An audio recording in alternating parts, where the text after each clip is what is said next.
is meeting and interacting with troops and their families. I hear their concerns. I know how it feels to face those challenges. I've been there recently. Each of these initiatives responds to feedback that I've received from the force, and I'll keep listening and looking for ways to improve their quality of life.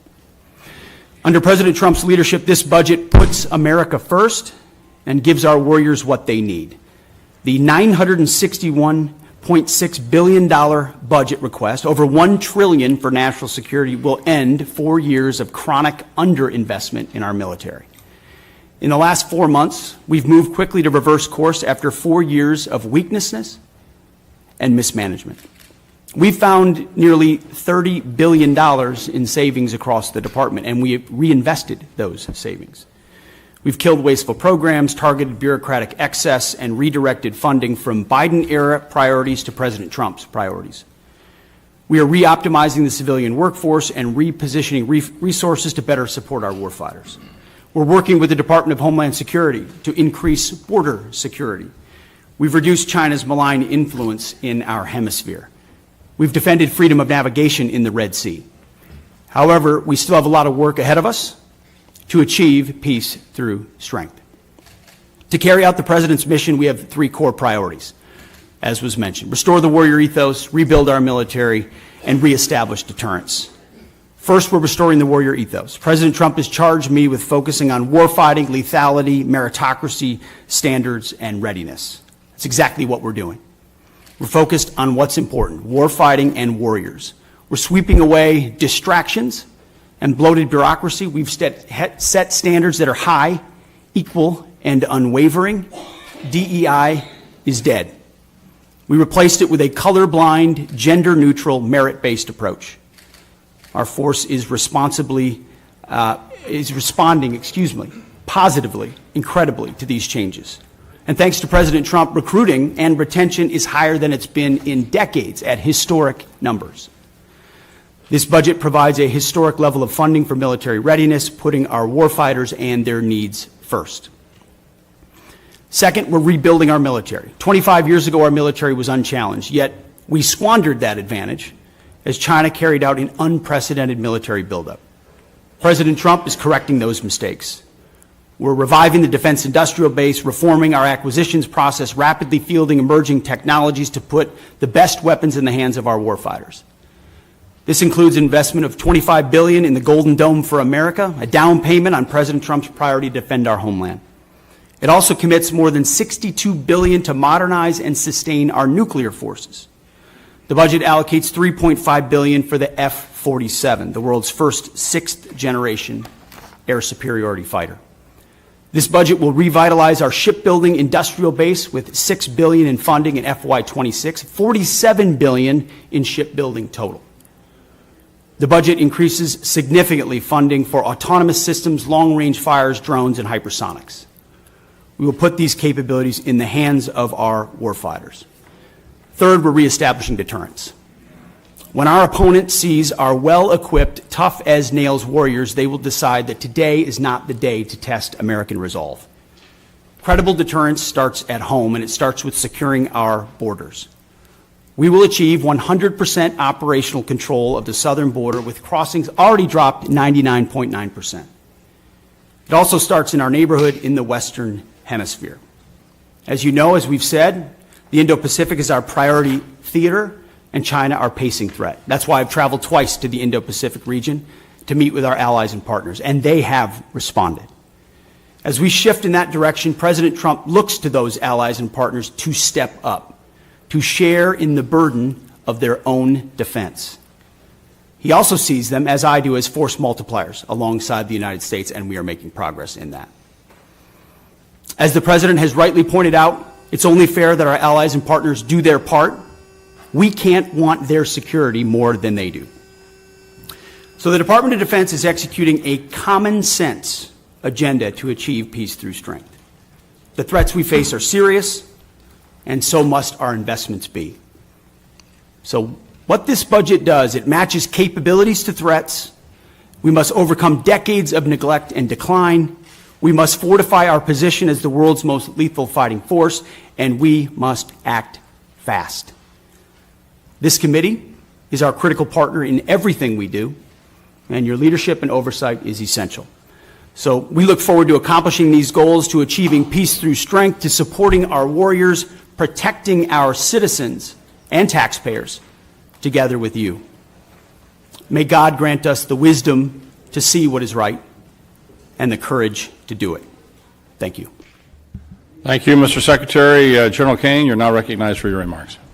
Thank you, Chair Calvert, Ranking Member McCollum, other leaders, members of the committee. I'm honored here today to join Secretary Hegseth and Ms. Bryn McDonald to appear before you today to testify on the President's fiscal year 2026 budget. Today's hearing reflects our shared commitment to maximize efficiency, accountability, and lethality to our taxpayers' investments, ensuring that every expenditure increases the survivability of our joint force, providing our warfighters with the advanced capabilities and capacity and cutting-edge technologies required to dominate our adversaries. I have deep gratitude for everyone in this room and your commitment and cooperation to help us deliver the capability and capacity for our 2.8 million members of our joint force, the civilians that serve alongside us, and of course their families, all required to work together to deliver, as the Secretary said, peace through strength. It is my responsibility as chairman to understand the global set of conditions, advise the Secretary, and integrate our joint forces to confront and manage risks worldwide. This demands a comprehensive understanding of all domains: space, cyber, air, sea, undersea, all military services, each region, and at times our allies, partners, of course, as we consider carefully what they bring to the table, and to inform the decisions that you'll make to give us the finite taxpayer dollars required to ensure the greatest strategic impact with that investment. The President's budget enables the joint force to defend our great nation against adversaries seeking to do us harm. We are relentless in our pursuit of innovation and technology that allows us to deter our adversaries at every opportunity, while ensuring we're positioned to win on the battlefields of the future when called upon. This budget empowers the joint force to get after Secretary Hegseth's three pillars, as he mentioned: restoring warrior ethos, rebuilding our military, and reestablishing deterrence, and ensures, from my perspective, the joint force is properly armed, globally integrated, and ready. The President's budget invests in our warfighters. To win on the battlefields of future, as I said, our forces must be properly armed with the right capabilities: lethal, modern, reliable, survivable, and at scale. Victory requires people and platforms that will overmatch the enemy day after day. Systems that will be required to operate under the harshest of conditions, and technologies that will give our warfighters the decisive edge that they deserve. This budget gives us the necessary tools to reinvigorate our national and defense industrial base. Our nation is full of incredible talent, and we need to get every bit of it moving in the same direction. This budget also helps the joint force get globally integrated. I think we're relationship entrepreneurs within the joint force, which requires us to work together with the military, our allies and partners, industry, and of course the interagency, to be connected before crisis begins. Finally, the President's budget reflects our mandate to stay ready, always on the account, anticipating the next fight, not fighting the last fight, and delivering for our force and their families. Our force and our families are the last and most important part of this budget. This budget makes meaningful investments in our service members and their families, improving quality of life, housing, medical care, and the moving process. Along with our most precious asset, our people must be properly armed, integrated, and ready.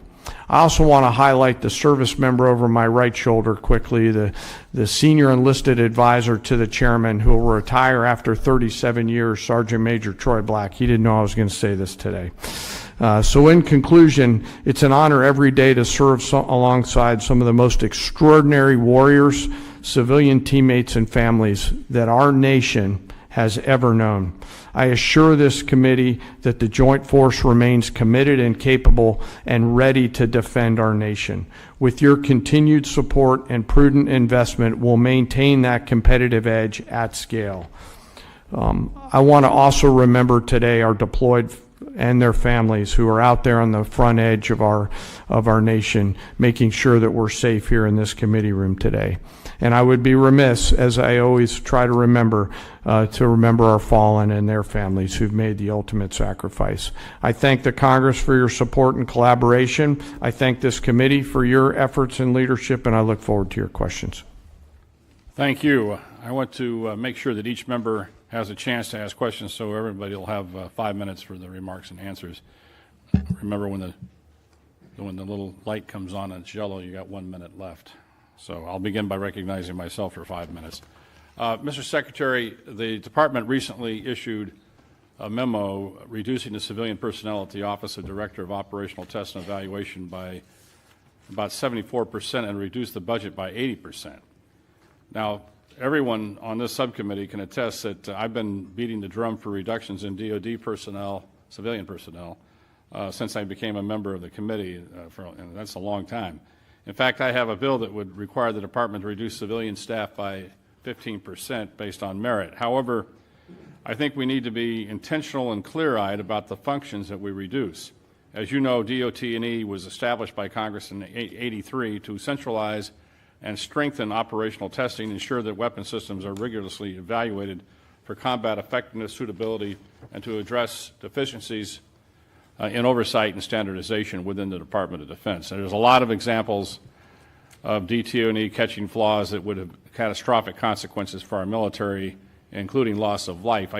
One example is the M2, M3 Bradley, which was designed to transport troops, provides fire support. The Army approved a system touting the armor, firepower, and mobility. However, when the independent testing was done, it was found out the aluminum armor was not a good idea and was susceptible to failure.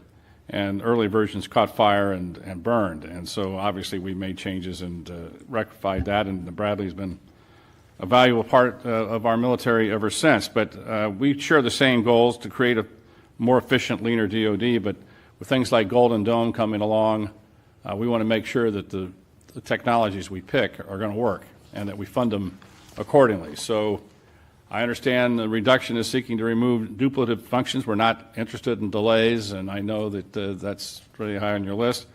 However, a layer of independent testing is, I think, important. In light of that, with the reduction, how will you ensure that the military services tasked with testing and evaluating their own programs will not revert to past behavior which showed they would approve systems in order to meet operational needs or budget timelines? So with that, Mr. Secretary, see if we can have an answer to that. Well, Mr. Chairman, I appreciate the question. And how we evaluated DOT&E was a reflection of the overall approach we take in the department, which is how efficiently do we operate? Where are the bottlenecks? We talk about the things you talk about every single day. How do we get how do we get systems, platforms, future capabilities in the hands of warfighters as quickly as possible? And so a review led by myself, the Deputy Secretary of Defense, our friends at DOJ who've worked with us, have helped us look and identify places where we might find efficiencies. Now, I work, and my hands are directly in the middle of that, to ensure that as we seek those efficiencies and reduce those redundancies, we're not doing so in a way that undermines our capabilities or safety for warfighters in the future. DOT&E, after we got rid of a lot of the really low-hanging fruit of tens of billions of contracts and things that we've reduced, that were duplicative, that were completely wasteful, that were creating PowerPoint presentations that no one was looking at, you start to look at things like DOT&E, testing and evaluation, which in a headline sounds quite significant, and it can be in many ways. But when you ask the services, you ask the joint staff, you talk to the comptroller and CAPE, and you go across the other undersecretaries, there's a universal recognition that DOT&E's mission has bloated and expanded well beyond the scope of what it was supposed to be. And as a result, was expanding by months, and sometimes even more than that, the amount of time it was taking for systems to actually make it in the hands of warfighters. So you still have services in other places doing that testing and evaluation. This remains in place at a right size. So we see it as a right sizing of DOT&E. So it still provides that oversight and ensures across the joint force we're recognizing the challenges, but it doesn't add unnecessary time. So we recognize why it was created. We want it to do its job, but not more than its job. And that's what we believe it's doing by reforming it. Well, thank you for that answer. Obviously, as we expect new systems, new technologies to come online quickly, we want to make sure, as this committee, that we're funding it properly and make sure that you can handle the volume in which that you're anticipating, especially with a new technology like Golden Dome, which, you know, we still, as the ranking member pointed out, we still haven't seen a clear definition of what it is and what it's a strategic theater system, lower 48, Hawaii, Alaska, the rest of it, and how these layered systems are going to be put out there to defend the country and to make sure that we're not spending a lot of money unnecessarily. So testing and evaluation is going to be an important part of that. With that, I recognize Ms. McCollum. Thank you, Mr. Chair. Mr. Secretary, I plan to ask you some budget questions about the following: the cost of the Qatar plane, where the money from the Army's parade is coming from, or the National Guard deployments to the border, where that funding is coming from. I honor and celebrate the United States Army, but I'd like to know how much this parade is going to cost. I have sent the department letters on several occasions on this, and I'm still waiting for a response.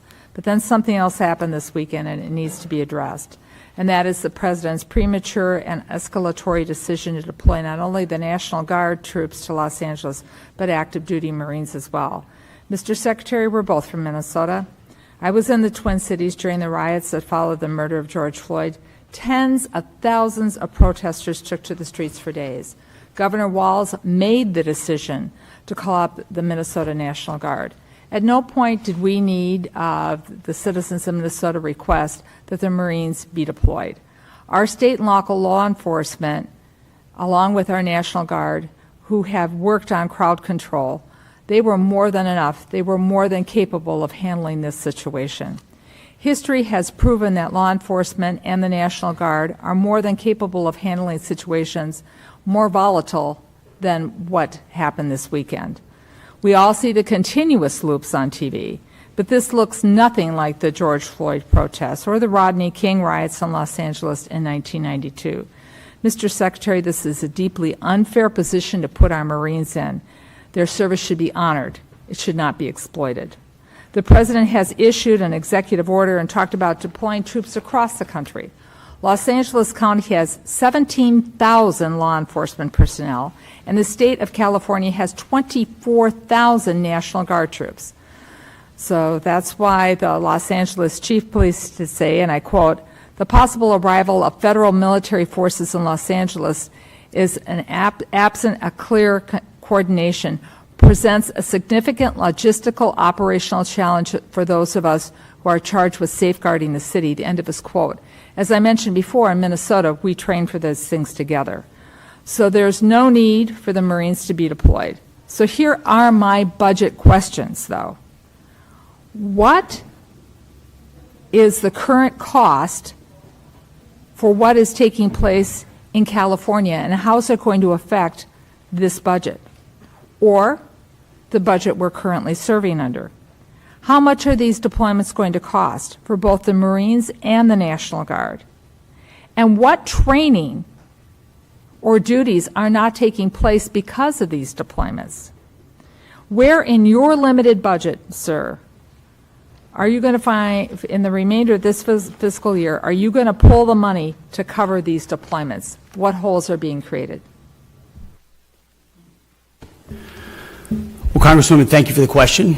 You are right. We are both originally from Minnesota, which is why I recall 2020 quite well, when Governor Walz abandoned a police precinct and allowed it to be burned to the ground, and also allowed 5 days of chaos to occur inside the streets of Minneapolis. The police precinct, ma'am, was abandoned and burned to the ground. And because of that, the National Guard was eventually far too late mobilized. And President Trump recognizes a situation like that, improperly handled by a governor, like it was by Governor Walz, if it gets out of control, is a bad situation for the citizens of any location. So in Los Angeles, we believe that ICE, which is a federal law enforcement agency, has the right to safely conduct operations in any state and any jurisdiction in the country, especially after 21 million illegals have crossed our border under the previous administration. ICE ought to be able to do its job, whether it's Minneapolis or Los Angeles. I have limited time. I asked a budget And they are question. Could the Secretary please address the budget? Thank you. You asked about the situation in Los Angeles, and we believe Asked about ICE the budget. agents should be allowed to be asked about the safe in budget, doing sir. their operations, and we have deployed National Guard and the Marines to protect them in the execution of their duties, because we ought to be able to enforce immigration law in this country, unlike what Governor Walz did in 2020. There are 17,000 LAPD, you mentioned that. There would be 18,000 if not for the defund movement that folks like Gavin Newsom and Karen Bass have Chairman, implemented. If The police chief said Mr. she was Chairman, overwhelmed, if the Secretary's not so we going helped. to ask the budgetary questions, I will yield back my time if the Secretary refuses to answer the budgetary questions I put before him. They're important. What training missions aren't happening? Where are you pulling the money from? And how are you planning this in the moving forward? These are budget questions that affect this committee and the decisions we're going to be making in a couple of hours. If you're not going to answer them, please let the chairman know, and I will take back my time and I will yield it back to the chairman. Mr. Secretary, I want to just let us know what accounts you're pulling the money to fund. Thankfully, unlike the previous administration, we've got a 13% increase in our defense budget, and we will have the capability to cover down on contingencies, Mr. which is Chairman, something the National Guard and the Marine plan for. So we have the funding to cover down on contingencies, especially ones as important as maintaining law and order in a major American city. As far as training, all of the units on the ground have been fully trained in their capabilities of what they're executing on the ground. Chairman, as for budgetary, if he needs to get back to the committee with the numbers, I'd appreciate it, both current and present. Happy to Thank submit you. them for the record. Gentlemen will receive an answer to the question for the record. Gentleman from Oklahoma, Mr. Cole. Thank you very much, Mr. Chairman. Mr. Secretary, again, welcome. As I mentioned in my opening comments, I'm very concerned about retiring legacy systems. They need to be retired, no problem there, but doing it too fast and not having replacements coming online. I've got a particular concern where E3s, as my colleagues know, AWACS, there's 31 of them in the fleet, or there were. 15 have been retired since 23. They fly out of Tinker Air Force Base for the most part, which is in my district, hence my parochial, but I think legitimate interest here. Very interested in seeing, and this committee's done some important work in positioning us to acquire and field E7s. It's not a new technology. Our friends in Australia use it. Our friends in the United Kingdom use it. It's much superior to what we have. And so, again, this is one of the areas where we're concerned where we don't have the budget information from OMB we'd like. So I'm curious about what your thoughts are on the platform and replacing them. Do you have any idea about the speed and cost that you're planning to move in that particular area going forward? Well, I appreciate the question, Mr. Chairman. And priorities and decisions are what we're in the business of on the budget side, on the capability side. And I think President Trump has charged us with making the big, difficult decisions after a lot of deferred maintenance and deferred decisions to ignore parochial priorities in large part and focus on what the department needs and where it needs it and when it needs it. And that means some tough calls. And there are platforms we've supported as a result, and there's some platforms and systems that we won't support going forward because the services have requested it, or we've identified those are systems and platforms that don't orient toward a future threat. I mean, we've learned a lot from what's happened in Ukraine. We've learned a lot from what China is attempting to do and the systems they're building. So if we have systems and platforms that are not survivable in the modern battlefield, or they don't give us an advantage in a future fight, we have to make the tough decisions right now. That's my job, that's the chairman's job, and it's our job to fund those new systems and make tough calls. So the E7 is an example of that. We're going to fund existing platforms that are there more robustly and make sure they're modernized. But we believe most of the ISR, or a great deal of the ISR in the future, will be space-based, and not in a scientific space-based, we hope we'll get there, but in a we're funding capabilities that will surpass some of those airborne capabilities. So we're willing to continue to review things like the E-7, but from our view, investments in existing systems that carry forward that capability alongside even bigger investments in space-based ISR gives us the kind of advantages we need on a future battlefield. I think that's a fair point. I would point out, I've been on this committee a long time. I watched the U.S. Army waste $29 billion on the future combat system because it was going to be so great. And it didn't, and we wasted a ton of money. We got a platform here that works. Space is great. It's unknown. It's undeveloped. And I would just urge you to look at this pretty carefully as you make the decision. We certainly will as a committee. I don't know how much time I've got left because the clock's not running. You're the chairman, so.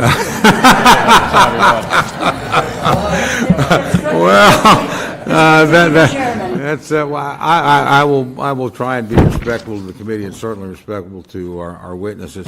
I have one other quick question, if I may, and I think probably a lot of members have had these concerns. Look, I'm largely very much in favor of the hiring freezes and some of the things you've done personnel-wise. So this is not a criticism, but I do hear that we have certain exempt positions, like aircraft mechanics, like firefighters. We're having a problem with that. Again, Fort Sill, I got the home of the field artillery and air defense artillery as well. It's a pretty military district. Nobody's being critical, but we're having a hard time getting, these are exempt categories, those filled. Can you sort of tell me where we're at on that? Because these are mission critical people. It's a great question, sir. It's something we're paying very close attention to. In fact, we meet on it multiple times a week. It includes shipbuilding capabilities, child care centers. There are a lot of positions that affect our industrial base, our capabilities, or our families that we are working diligently to ensure we're getting those exceptions as quickly as possible, those waivers. But we're also trying to do right by right-sizing the civilian force, which has gotten too bloated too fast and has mostly been right-sized through voluntary separations through DRP. So I acknowledge that. And we can get you a full list of the exemptions as well to make sure you understand where we're making trade-offs. I'd appreciate that very much, Mr. Secretary. Thank you. Thank you, Mr. Chairman. Yield back. Thanks for your courtesy. Thanks. Gentlemen, Ms. DeLauro. Thank you very much, Mr. Chairman. I'd like to focus, Mr. Secretary, my question on submarines and our national security, our military shipbuilding, and as I said specifically, submarines, critical investment for national security and for the economy of my home state of Connecticut. This is a yes or no question, Mr. Secretary. Do you agree that continued investment in the Department of Defense in submarine production is in fact critical to the United States national security and military readiness? Very critical. Okay, so yes, thank you, and we agree. They'll continue to be a critical asset to deter adversaries, sustain the advantage we have in undersea domain, and the Defense Department should continue to support these programs. What is the status of the Department's investments in submarine programs? 14% increase in FY26 on the Columbia, and a substantial increase in the Virginia as well. So we're ensuring a submarine industrial base that has been left behind, that has been neglected, is fully invested to make sure we're speeding up on funding the submarines. More than half, and you can go back to last December, but I want to move on.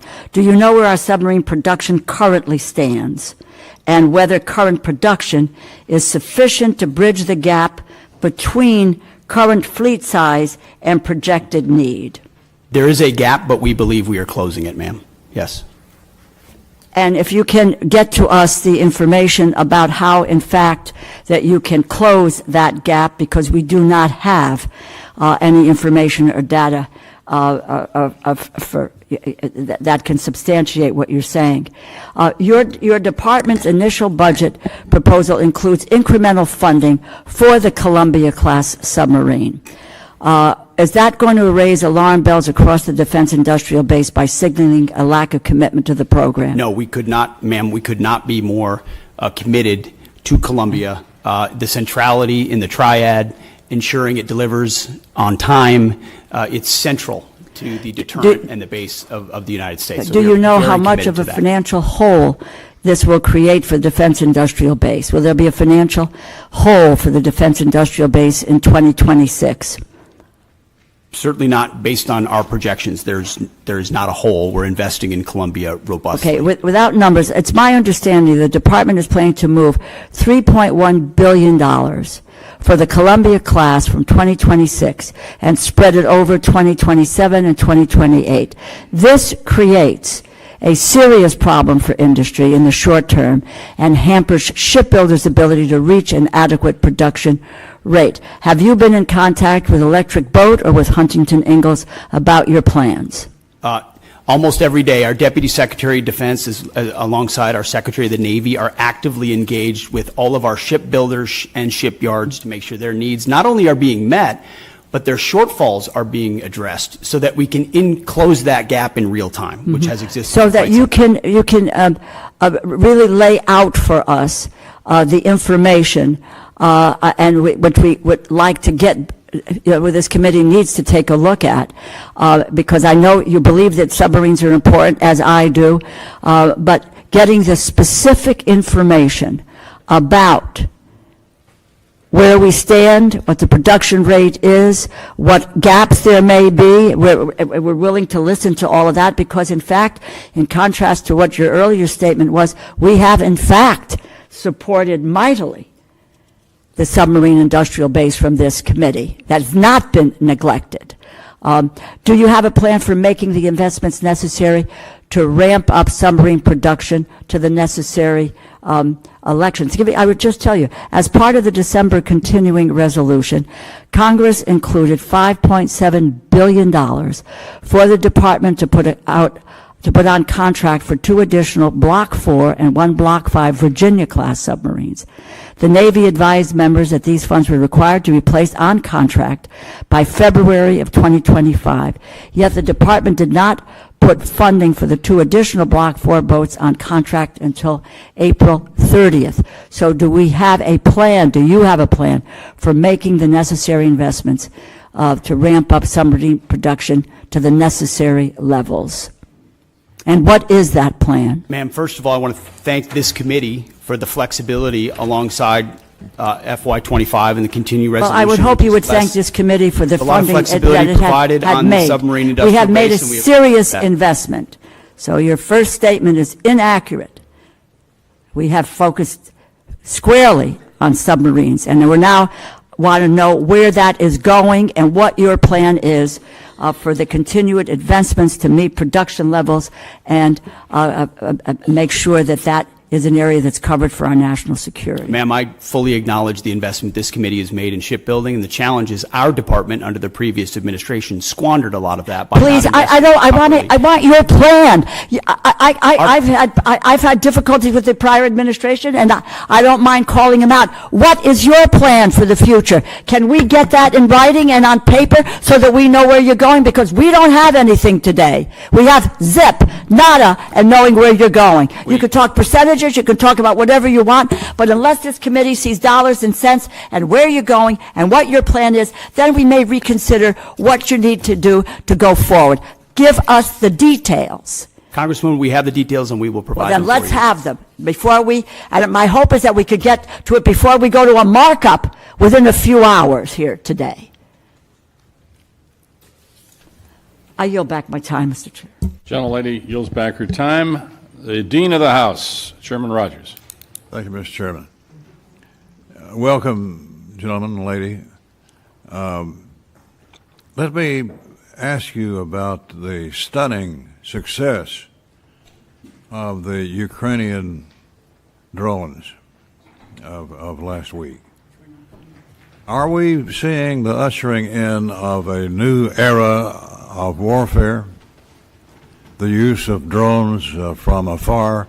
After all, these drones were smuggled into Russia, hidden for a great span of time, and then activated from 2,500 miles away.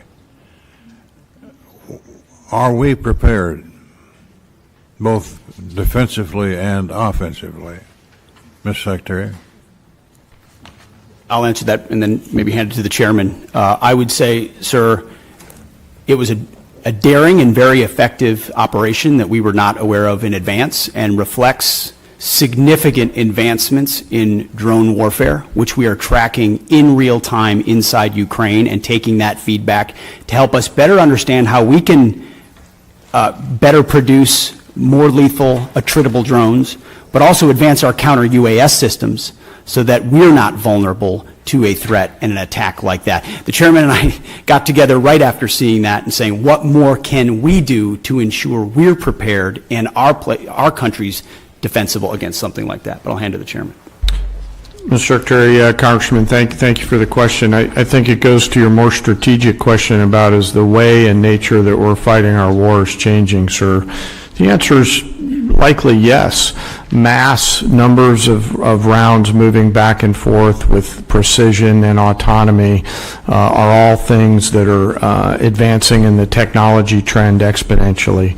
One of the things that I've talked with some of the leaders of this community and committee about are buying capabilities along the technology curve or ahead of it. And so I do think it was a bold move, and it represents a new and different way of fighting wars as we've seen over the past few years in that particular fight, sir.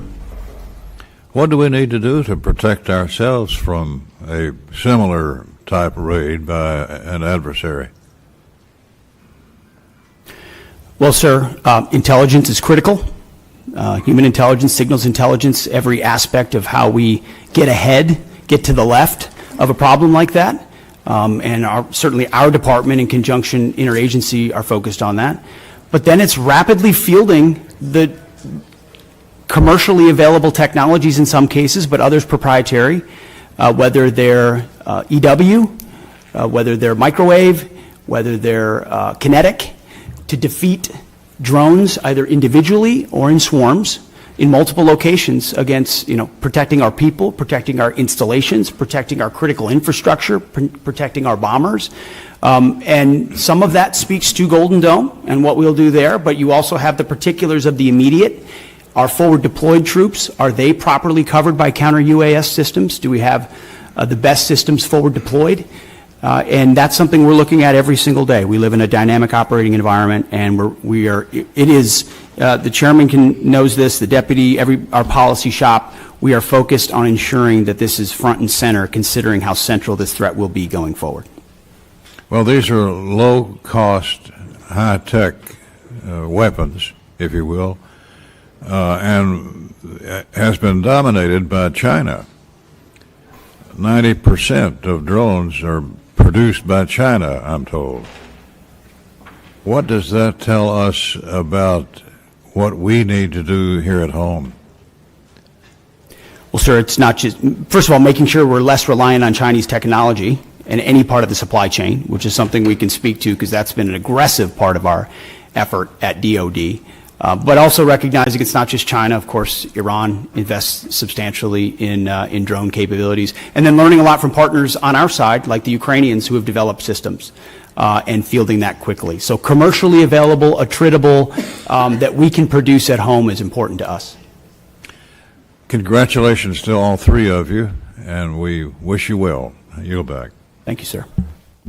Thank the gentleman for the question. Real quickly, is it the press stories accurate that 40% of the long-range bombers from Russia were destroyed in that attack? Is that an accurate number? So I'm not exactly sure what the percentage is, but I also know that I may not say that in open session. So I'll take that and get back to you through appropriate channels. Thanks, gentlemen. Ms. Capter. Thank you, Mr. Chairman. We welcome our guests. I come from a family of combat veterans going back a long time. And my comment is the use of certain words and what they imply. When I hear warrior ethos, and I hear it a lot from you, Mr. Secretary, I'm concerned. All the soldiers in our family, all of whom fought and received medals for their combat service, call themselves soldiers. Marines are trained to kill. In terms of domestic policing, our police and our National Guard at the state level carefully used, but also our state police are used in civil enforcement, and they are good. I don't need any reply. I just am concerned about what those words you often utter actually do in people's minds and change the language we have used since the founding of this republic. So that is a concern of mine. I wanted to go to the general and chairman, if I could. We've heard a lot this morning about defense industrial base. And this is something I ran for office on a long time ago. We have not made significant progress as a country in this regard. And the places that made things, whether they were machine tools, whether it was composite materials, were left behind. It's one of the reasons for the division in our society. So I am very interested in knowing what specifically and in which accounts, and I hope you can get this back to us within a week and a half, you are going to focus on in order to inject additional resources in the defense industrial base of this country. What will that look like? We are just successful now in helping steel to revive and some of our composite metals. 40 years ago, I wrote a title to the defense bill dealing with strategic metals. Nobody at Department of Defense cared, okay? So I'm interested in which accounts, if you could kindly get back to me on that, and when you say defense industrial base, budget-wise, in which accounts, what does that mean? All right, I don't expect you to answer it now. Can you tell me when you might get that information back to us? Well, ma'am, you just said a week and a half, so I know the awesome humans behind me are scribbling madly to come back to that. Can I just make a quick comment? You know, I happen to be a lucky guy that served in the private sector for a while, and I ran a machine shop in Texas along with a metal finishing business. So when we talk about defense industrial base, I broaden that out to really the national industrial base. There are certain components that are made in the defense side, but as you articulate, ma'am, many others are made in the small machine shops out around this entire nation. When I talk about mobilizing our nation, I think of that national, not just defense industrial base. What do we have to do to create greater capacity all the way down the chain to include jobs at the local level for those people that build quality parts and deliver on time with shorter lead time and lower cost? And so I have great empathy for what you're talking about, and we'll get back to you just as soon as we can. Yes, and General and Secretary, going back to the drone attack in Ukraine, a country that was invaded by the Russian dictatorship, starting in 2014. They've been at war for a decade, more than a decade. What they've done with drones is astounding. It's going to change warfare. One of my questions is, what are you doing to establish relations with Ukraine and not turn your back on them as an administration and help them win, help liberty win? This has implications way beyond the boundaries of Ukraine. Russia's got 11 time zones. I mean, this is the most important test of liberty for our NATO alliance in my lifetime, and we better help win. And that involves moving forward faster on drone technology. I'm very worried about our air bases where we have secure assets. Mr. Secretary, can we defend them today if they were to have a similar attack? We're certainly very focused on that, ma'am. And we're learning every day from Ukraine. I think we would need to clarify what win means. This president is committed to peace. He's committed to stopping the killing. And he was not in office when it started in 2014. There were no additional incursions in his first term. And then under the previous administration, Vladimir Putin sought to take Ukraine. We're committed. This administration's committed to peace, to stopping the killing, and we think that serves Did you just American leave interests. Ukraine, Mr. Secretary? Did you just leave Ukraine? Lady's time has expired, but if you can get I did back not leave to Ukraine. us on that. No, ma'am. Have you visited Ukraine? No, ma'am. My first trip No. there, sir, was 1973. I Time yield back. has expired. Mr. Carter, you're recognized for 5 minutes.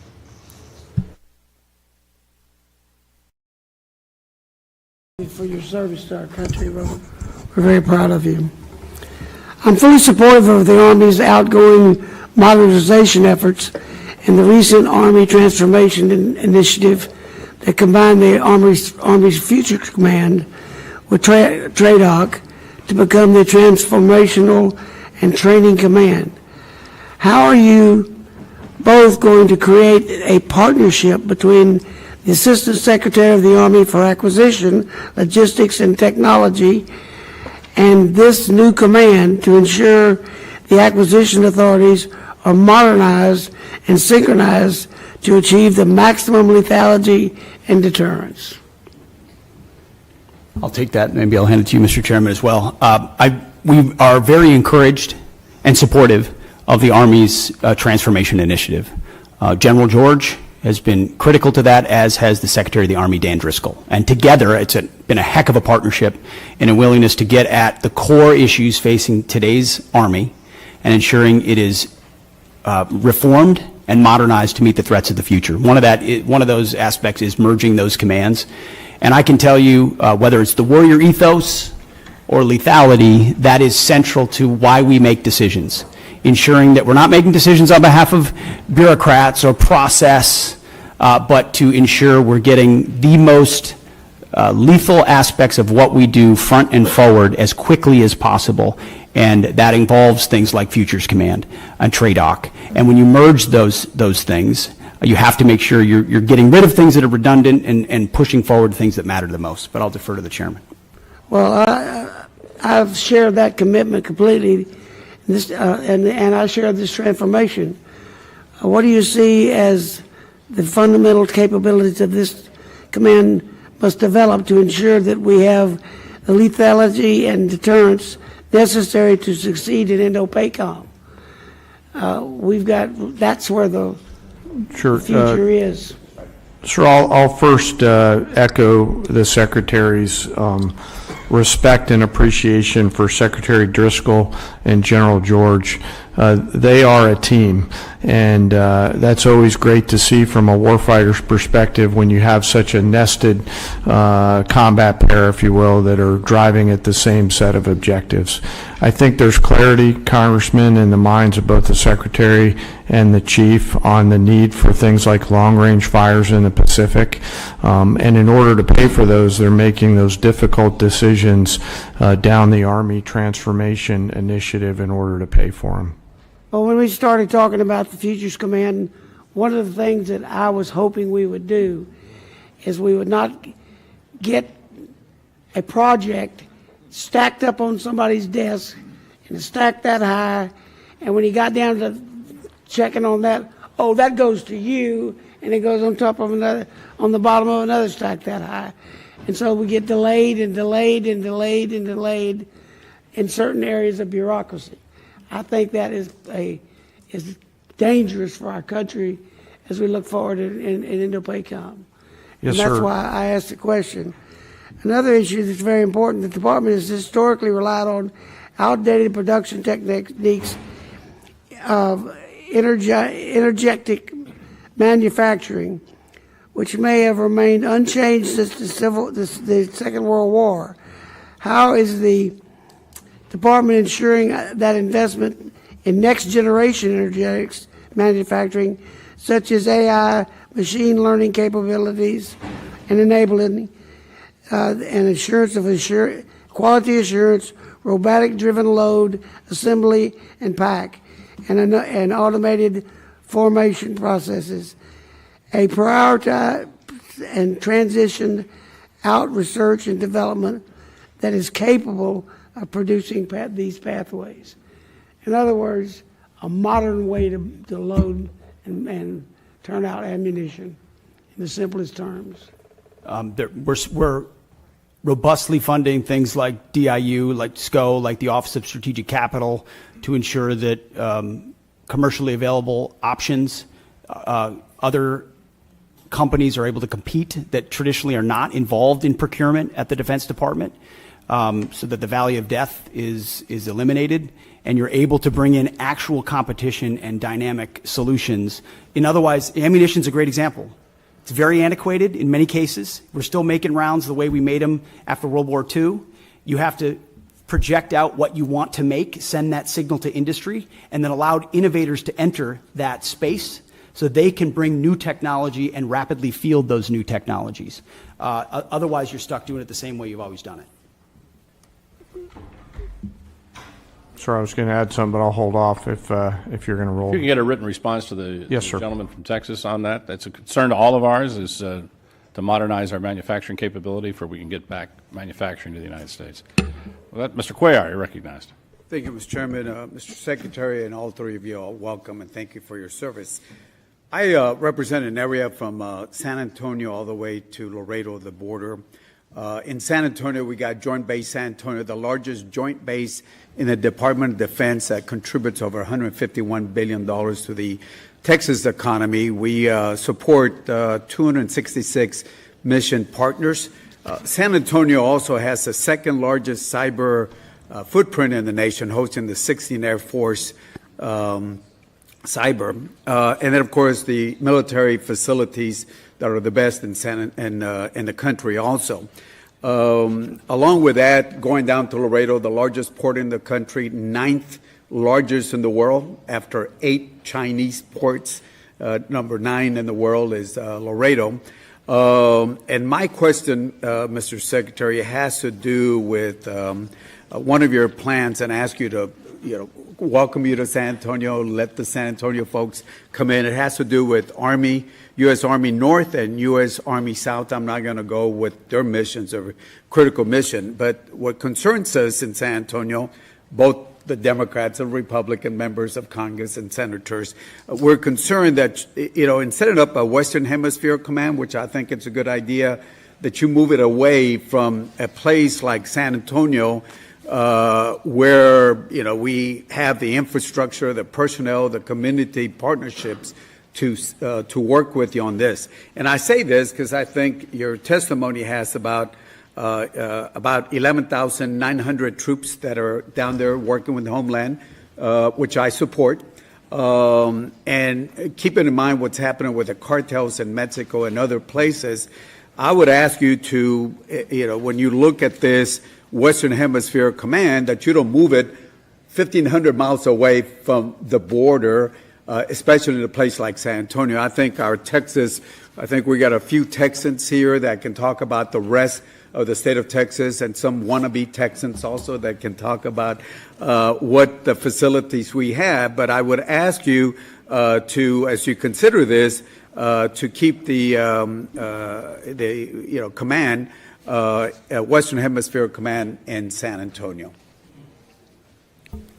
Well, sir, count me amongst some of the wannabe Texans. Tennessee's close enough. Hey, we got no state income tax. Keep that. It's true. I appreciate that concern. It is something that has come up multiple times in conversations with Secretary Driscoll and General George in reviewing their Army modernization plan and consolidation, with the recognition that some of those changes, when we go through a posture review and as we're looking at commands, are going to include some tough choices. Some of that includes ranks and positioning, but you still are going to have, at some level, a south and north bifurcation. The question is where that is headquartered, and we are in an ongoing review on that, of exactly where that will shake out. But I would encourage continue deliberation with Secretary Driscoll. They have been thoughtful about it and will continue to be. And I understand that there's decisions that have to be made, efficiencies and all that, but just ask you, as you look at that, if we're doing so much investment on the border, yeah, we already got the infrastructure down there in San Antonio and all the support from the other military bases across the state of Texas and the partnership, I would ask you and the Secretary to please, before you make a decision, go drink the water, go, feel what we have in San Antonio and the surrounding areas in Texas, to consider that instead of just making a decision by the paper on that. And certainly ask you to consider also the second largest footprint that we have at cyber there in San Antonio, and working with a top cyber university, UTSA there. And of course, the military facilities that we have, which are in the best. And certainly during the Afghanistan and Iraq war, that area was looked. So I just ask that before any decisions were made, consider making a trip to San Antonio and have your folks understand it. I know some of y'all have been in Texas before, and would ask you to look at that. So with that, Mr. Secretary, and all of y'all, thank you for your service. Well, noted, sir, and thank you for your contributions to securing the border, which has been a huge priority for President Trump. We're going to get 100% operational control, and it's because of support from folks like you. Thank you. Thank you for your service. Thank you. Thank you, gentlemen. Chairman Womack. Thank you, Mr. Chairman, and my thanks to the to our witnesses here today. Secretary Hegseth, General Kane, thank you from the bottom of my heart and on behalf of this committee for your service to our nation. Obviously, we face a number of challenges and pacing threats across the globe in all domains, and we have to ensure that the joint force is ready to fight and win our nation's wars. So let me begin with General Kane. What risks do the recent force structure changes or proposals in the Army and Marine Corps present to the joint force, given your global force integration responsibility? Can you speak to that for a minute? Yes, sir. And I'll be mindful of the environment that we're in and speak broadly. And thank you for the question. We are having to make some difficult choices to pivot some of the combat capability that we have now to the combat capability that we need in the future. Both services, alongside the Department of the Navy and the Department of the Army, are making those changes in order to provide us with the combat capability and capacity that we need at scale to create the dilemmas that we have to deliver for the joint force and our adversaries. So at this point, we're doing the right pivots, Congressman, to make sure that we have the right depth that we need. Secretary Hegseth, both of you understand the unique value proposition that the National Guard provides the joint force, having served. And gosh, for a long time it was just me and Hal Rogers up here as the Guard guys. So it's good to have some company. As we're looking to be efficient with federal dollars, I always kind of believe that the Guard and the reserve component structure in general brought what I called value to the force. That I realize it's probably not at the same level of proficiency that the active duty counterparts might have, but they bring value to the force. And when we need to surge responsibly and quickly, then the Guard and Reserve are certainly at the ready to do that. My question is pretty simple.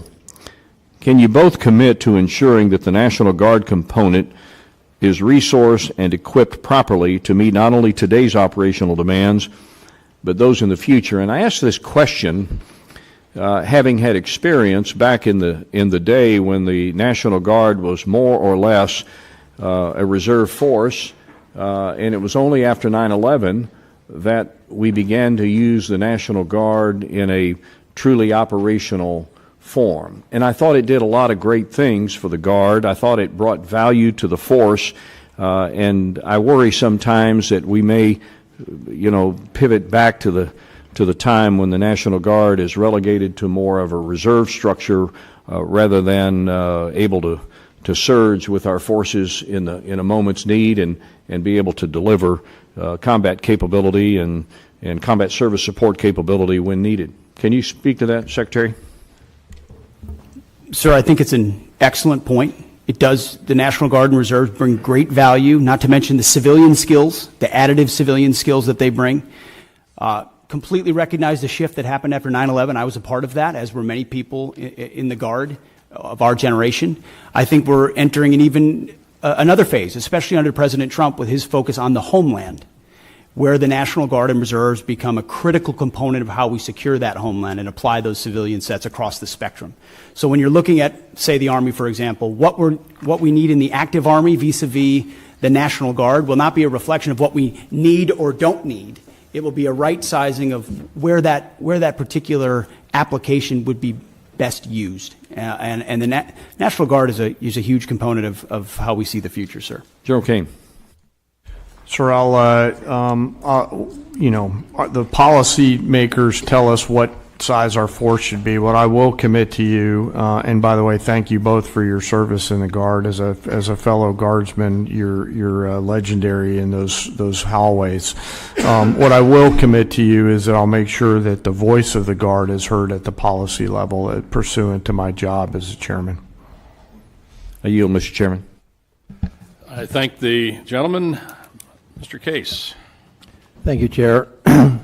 Mr. Secretary, at the Shangri-La Dialogue, in your speech of May 31st, you stated, and I quote, "Here in the Indo-Pacific, our futures are bound together. The prosperity and security of the Indo-Pacific are linked to those of your people." You went on to talk about the benefits from the, quote, "peace and stability that comes with a lasting and strong American presence here in the Indo-Pacific," end quote. Do you believe that the only way to achieve our contributions to peace and security and stability in the Indo-Pacific is through military strength alone? Sir, certainly not through military strength alone, although military strength is the business that we're in. So we're building partnerships across mill to mill, whether it's the Philippines, Japan, Australia, more actively than any other part of the world, because the application of American strength is not America alone. It's by, with, and through partners who share mutual objectives. And so we are very invested in military-to-military relationships. So you, as the Secretary of Defense, believe that we need to take a broader approach in the projection of national power, national influence than simply our military. Is that correct? Well, sir, that's not my job. My job is the military application. So yes, others will determine the broader spectrum of that, but it's always useful to have other applications of power as well. But how others actually do that does impact your job in running our military, right? I mean, your military operations, your military presence, your mill-to-mill relationships that I agree are important, are all going to be impacted by our non-military projection of power, influence, and assistance throughout the Indo-Pacific. Is that correct? I would just say that from my 2 recent visits to that region, meeting with many of those ministers of defense multiple times, their focus is what capabilities can we share together, interoperability and capabilities that establish deterrence, because the most important message America can still send, and they can still send, is hard power capabilities. What can we project? Where can we project it? As the chairman said, what dilemmas can we create? That's the business that we're in. And so we work with those partners that share common goals. And our militaries are working better together than they ever have. And I appreciate your focus on the military side. That's obviously directly your job. But I'm asking you to think and comment more broadly on our big picture approach to the world. This administration, for example, has proposed to reduce the State Department by $8.3 billion, the Economic Support Fund, the Development Assistance and Democracy Fund, and the Assistance for Eurasia.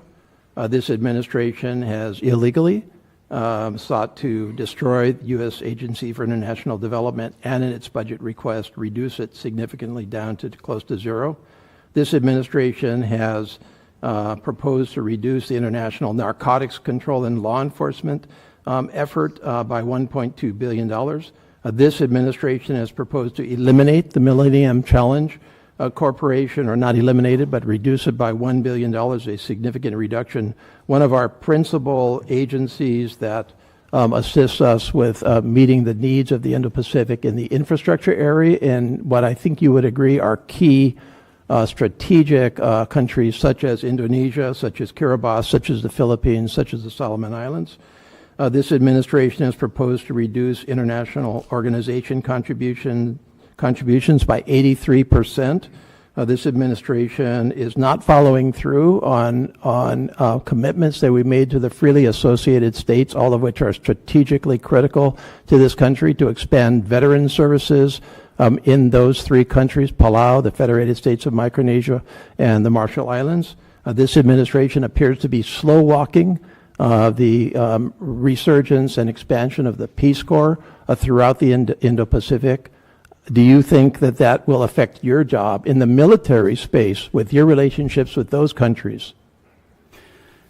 No, sir. I would add to that list the elimination of most USAID programs, which I don't hear anything about because a lot of them were wasteful and duplicitous, and I'm glad we got rid of them. Well, I've had those conversations as far as with those you mentioned countries. international organizations, the 83% reduction Again, I hear nothing about that because Have most you of those talked to those international countries? organizations are not serving U.S. interests, Mr. and so we shouldn't Secretary, be have you funding them talked to if they're those not countries serving about U.S. the interests. impact? So I don't hear from our allies problems about that. Well, I because don't think you're talking to the those right were not people. part of their calculus Yeah, of American if you talk power. to any one of those countries, they'll tell you that they're deeply concerned with the reduction of non-defense dollars, and it will, in fact, influence our presence and our contribution to your stated goal of peace and stability and I think they security respect in that the we're Indo-Pacific. reducing waste on programs that aren't actually affecting Gentleman, change time on the has ground. expired. Mr. Diaz-Balart. Thank you, and to three of you, thank you. Thanks for being here, and thanks for your service. Mr. Secretary, I have two questions. First one is, and you mentioned recruitment at the beginning. During the last 4 years, we got used to just hearing how the recruitment was not doing well, and it was just the new reality. And then all of a sudden, that reality has changed. If you can comment on why that reality is, I think a lot of us know, but if you could talk to us a little bit about this new reality, which you don't hear much about in the press, about how that has changed dramatically. Question number one. Question number two is, a number of years ago, Southcom was moved from Panama to South Florida. There's a lot of reasons for that move. It was to get it because it was in close proximity with others like Jayada South, Special Operations Command South and Homestead, Joint Task Force Guantanamo, the Joint Task Force Bravo in Honduras, the U.S. Coast Guard 7th District, which is the busiest district in the entire country, but also because in South Florida you have this multicultural, multilingual community, and as you know, Southcom deals with multiple countries, 40 different languages, and so it was not just a cost savings potentially, but it was also made a lot of sense. I believe that continues to be the case. Nothing has changed. If anything, what's changed is that the Western Hemisphere has gotten a lot more dangerous. And obviously we have Iranian influence, Russian influence, Chinese influence. I'm very grateful, Mr. Secretary, and I don't know how much you had to do with that, of the President's change in attitude on no longer appeasing enemies of the United States in the Southern Hemisphere, whether it's Venezuela or Cuba. But again, there goes the importance of having Southcom where it is, and I just would like your thoughts if you've had an opportunity to look at that, because it was moved from Panama. It just wasn't in South Florida for the heck of it. It was a decision made. It was the right decision. It's proven to be the right decision. So, two questions. If you can answer them, I'd love to hear it. Well, sir, thank you for the question about recruiting. What changed is a commander-in-chief that America's young people believe in. President Trump was elected in November, inaugurated in January, and at first I called it the Trump bump. But then it became clear that's not enough. This is a tsunami of support amongst young Americans who want to serve under a president who they know has their back, who will fund them properly, who will not use them unnecessarily, and will make sure they are part of deterrence for the country with a focus, first and foremost, on the homeland, then deterring strengths and making sure our allies step up and carry more of the burden. So you've got a historic surge in the Army, and Marine Corps, Navy, Air Force, you name it. Americans are responding because the president says a new spirit. And he's right. And you can feel it in the ranks. You go out to formations, you talk to men and women on the border, they believe in what they're doing in securing that southern border. You talk to them across the world, they're enthused about this new administration and its leadership. So it's President Trump, sir. And then as far as Southcom, it is President Trump's focus on our hemisphere has in many ways reinvigorated the mission of Southcom and the recognition of securing American interests, but also pushing back Chinese malign influence. Panama is a great example of that, but across Central and South America. So Southcom is right where it is. We're grateful for the great work that they do. I've had an opportunity to spend a lot of time with them and their commander, and we work by, with, and through a lot of allies. Mr. Secretary, I'm a little confused. Are you telling me that the folks that are now voting with their commitment to the country are not upset that they're not able to use different pronouns? Is that not a priority for the folks that are now signing up for our military? Well, sir, if they wanted to get a woke indoctrination, they could just go to college. Instead, they're joining the military, where we're focused on the basics. We know men are men, women are women, standards will be high, and we're getting rid of the distractions, the ideologies, the politicization that was in our ranks so that soldiers, men and women, can do their jobs on behalf of the nation. I think that's all that American people, all the people who want to serve want, is that clarity and that support, and President Trump is giving it. Well, Mr. Secretary, I would also add that I think having you there has made it very clear what the attitude is. And I will tell you, to me, it's really, really refreshing, and I thank you all. I yield back. Thank you, sir. Yields back. Ms. Lee. Thank you, Mr. Chairman. Thank you for being here. Mr. Chairman, I ask unanimous consent to submit to the record an article from the New York Times entitled, "China's Chokehold on This Obscure Mineral Threatens the West Military." Without objection. Mr. Secretary, this article that I just referenced outlines how the Department of Defense paid an Australian firm 10 times more than it paid MP Materials, an American firm, to onshore the full ecosystem of rare earth production. MP, the largest U.S. rare earth producer, has invested $1 billion of its own capital since 2020 and employs more than 800 Americans. Yet it was undercut by an Australian firm that never even broke ground in the U.S. MP Materials is ready to install their samarium processing equipment and help the U.S. combat China's export controls. And I want to note that China produces the entire world's supply of this obscure rare earth metal that is used almost entirely in military applications because of its its use in heat resistance magnets. So my question is, in accordance with the administration's America First agenda, do you agree that subsidies should first support U.S. companies already investing, hiring, and paying taxes in the United States? And can I have your support in ensuring that the department critical mineral policies will align with this goal? Ma'am, it's an excellent question. It's something we have been very focused on. In fact, my Deputy Secretary, it is his number one, is ensuring that sourcing of critical minerals, whether they're heavy or light rare earths, are sourced reliably in America first, and if not, then amongst allies. I won't reveal or talk about more than that in a setting like this, because we have reserves and we have capabilities, but at the same time, we have to aggressively work. And MP Materials, Mountain Pass, is a great example of a place where we can partner with industry. But what does China do? You know this. China undercuts the market intentionally to try to corner the market, and we have to account for that in the way that in the things that we support. So the answer is yes, I can have your support. Thank you. I also want to turn now to the collaborative combat aircraft.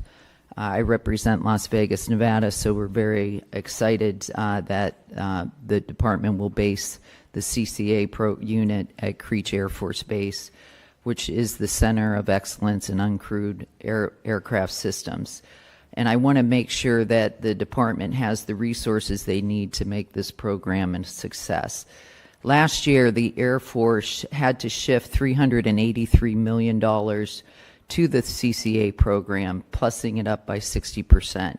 Can you assure me that your budget request will fully fund the CCA program this year? Ma'am, it does fully fund the CCA, and we believe in the collaborative combat aircraft, the loyal wingman concept, this idea that you project power more robustly through autonomous, semi-autonomous systems that that amplify our lethal effect. So yes. Thank you. Great. Can you give me an update on the first flight and the production decision for Increment 1, and are we on track for the flight? When will it be? And finally, when do you anticipate the production decision this fiscal year? What quantity of aircraft will we procure? How many vendors will you award? And what factors are you considering? Bryn, feel free to chime in. You're talking about the CCA still, yes. Correct?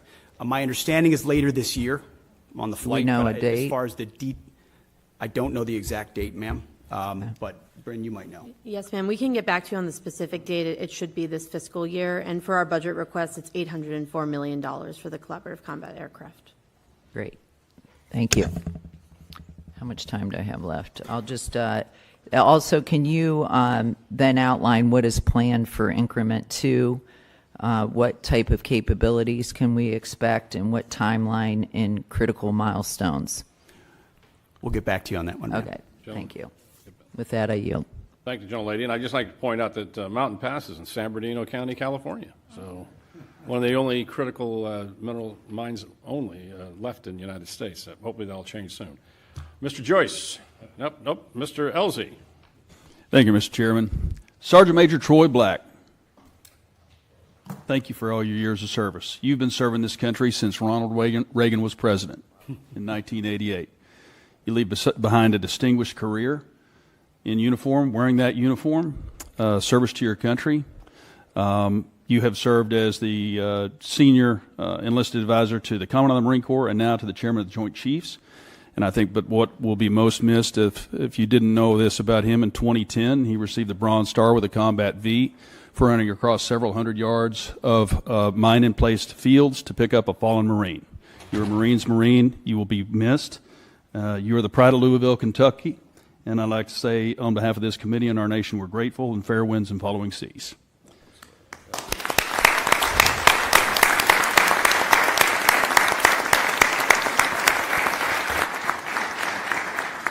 Secretary Hegseth and General Kane and Ms. McDonald, glad you're here. I'm personally grateful for your service to our country and for sharing your valuable time with us today. Raising you bring a non-traditional perspective to your tenure as chairman, having been a guardsman and an entrepreneur. Thank you for saying yes once again when called to serve, and also Distinguished Flying Cross and 2 Bronze Stars. You didn't get that by sitting behind a desk. You were a fighter pilot's fighter pilot. You helped the plan to bring down Scuds in 2003. So thank you for your service. And Mr. Secretary, I want to salute you for your leadership and action-oriented approach at the Pentagon. You've created a sense of urgency that General Kane refers to in his testimony, and back to the issue of what we're not talking about today, and it's recruitment. Because in this family business, all volunteer force of ours, parents and their children who want to serve our country are now no longer afraid to sign up for fear of them being misused or not having their merit being rewarded appropriately. So thank you.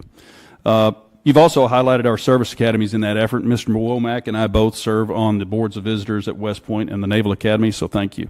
I also appreciate your guidance on using commercial solutions in acquisition and on reducing the inflation that we have seen in the numbers of flag and general officers. And I think we can make the Pentagon a triangle pretty quick. There are more Navy admirals in the various systems commands than there are in the fleet. That's too many flags in D.C. and not enough at the waterfront or on the flight line. But speaking of acquisition, I want to turn to the plans of a 6th-generation fighter. General Kane, in his prepared statement, states that the F-47 will continue to ensure U.S. air dominance for decades. I'm a fervent supporter of not only F-47, but whatever the FAXX is going to turn out to be. And I want to make that clear to everyone listening. Our Navy, our Joint Force, and our future combatant commanders need the Navy's 6th-generation fighter, the FAXX. Relying only on the Air Force's 6th-generation fighter does not solve our air superiority challenge, because whether they're coming from Guam or Diego Garcia, the DIMPs are already set and the missiles are already guided. It's a non-moving target. An aircraft carrier moves its DIMP every 30 seconds. So we can't do either of those with only the Air Force's plan by. So we either want to win or we don't, and I know we want to win. We have to do it with the FAXX. And a 3-year delay is a de facto cancellation and a win for China, and they are watching. And don't take my word for it. They're conducting unrestricted warfare against us right now. And if you read the 36 guidelines from the 6th century, and they talk about how do you defeat an enemy, or Sun Tzu, you defeat them at home with fentanyl, by taking out our military members before they can even join, 70,000 a year. They are being successful in how they're doing unrestricted warfare, and that's exactly what they're conducting. They're also showing us their 6th-generation aircraft right now, and there's at least 3 that we know they're working on. We can't give the field to them and say 5th generation is okay for the Navy, but it's not for the Air Force. We must have both. So several well-informed, well-respected leaders shared with us the importance of having both the Air Force and the Navy 6th-generation fighters, Admiral Paparo, General Alvin, and Admiral Kilby acting CNO. I'm not going to put you all on the spot, but I just want to make it clear. If you'd like to address it, you may. I'm just putting it that it's that important to me. So what troubles me about the Pentagon needing to be a triangle now is that one of my favorite movies is Office Space. Remember Milton? Milton down there with the swing line. We're not really sure what he did, but he sure made a lot of trouble for everybody. I think we have a lot of Miltons in the systems commands and down there in the Pentagon, maybe at Cape, who are telling you that we can't do something when we absolutely can. They need to go. So let's get rid of the Milton. Let's invest in this generational investment. I'd like to thank Chairman Calvert, Chairman Calvert, for his investment in the FAXX and the bill, and present to this subcommittee later today. So thank y'all. Appreciate it. Okay, go Navy. Mr. Morelli, you're recognized. Thank you, General, Chairman. I'm grateful for your service and grateful, Mr. Chairman, for the hearing today. I don't want to pile on, Mr. Secretary, and I'm brand new to this subcommittee, but I will say that in the same way we wouldn't go into battle without knowing the number of troops, our weaponry, the number of armaments, equipment, supplies. It's really almost impossible for this committee to do its job without details from the President, from the Department on a budget request. So I wonder whether or not we could get a commitment from all of you to come back before the committee when the full the President's budget request has been delivered, so you can answer questions in detail about it. Certainly, we'll make sure you get those details, Congressman. Well, getting the details is important, but also being able to answer questions about those details and what they mean, I think would be helpful. So obviously, this is the chairman's decision, but I would ask you to consider coming back before the committee when the President's budget request is submitted to us, so we could get your sense of the various items in it. I want to go back to a topic I think Ms. Capter raised, which is Ukraine, and I really appreciate your comment that when you referred to partners on our side like Ukraine, so I'm glad we still consider them partners on our side. Last week, the Ukraine Defense Contact Group met in Brussels. I know we did not attend, you did not attend, and I don't believe you appeared even remotely, but that was a meeting which allies coordinated billions in aid to help Ukraine. We're talking about funding right now without a budget, without a plan to sustain U.S. support in what I consider the most serious conflict in Europe in a generation. So can you at least give us a sense, Mr. Secretary, of the presidential drawdown aid authorized through January 20th? Do you know how much has actually been delivered? Which PDA? Just the presidential authority that was given through January 20th when the new administration took over. PDA 71 through 74, and there's a 75th, which has not been allocated, and we're in the middle of drawdown 71 through 74. Okay, and do you have a sense of the how much has actually been delivered? I don't know the exact amount that has been delivered, but we're actively monitoring it, as well as the lifespan of certain munitions, what munitions remain critical for us, critical for them, critical for allies like Israel. We're paying very close attention to that. Okay, and you can give us a detailed. Thank you. Do you know whether the department or the president is prepared to ask for funding for the Ukraine Security Assistance Initiative, and at what level? It is a reduction in this budget. As you know, this administration takes a very different view of that conflict. We believe a negotiated peaceful settlement is in the best interest of both parties and our nation's interests, especially with all the competing interests around the globe. I don't think the word victory has been well defined, or the path to it. And as a result, a path to peace that stops the killing and the carnage is something that President Trump is very invested in. Well, look, I would certainly, I think I would define victory as making sure incursions, illegal incursions by the Russian Federation into Ukraine, which is a sovereign nation, would be a victory, but I'll leave that aside. I want to just touch briefly on, with the limited time I have, the President has announced $175 billion Golden Dome. It's been talked about. I know that what has been talked about, we understand that reconciliation includes a $25 billion down payment. We haven't really received much in clarity on the specifics. Can you tell me what the $25 billion will be used for? Excuse me. There are many specifics that are not fitting for this setting. We're happy to get you at the appropriate level the specifics you request.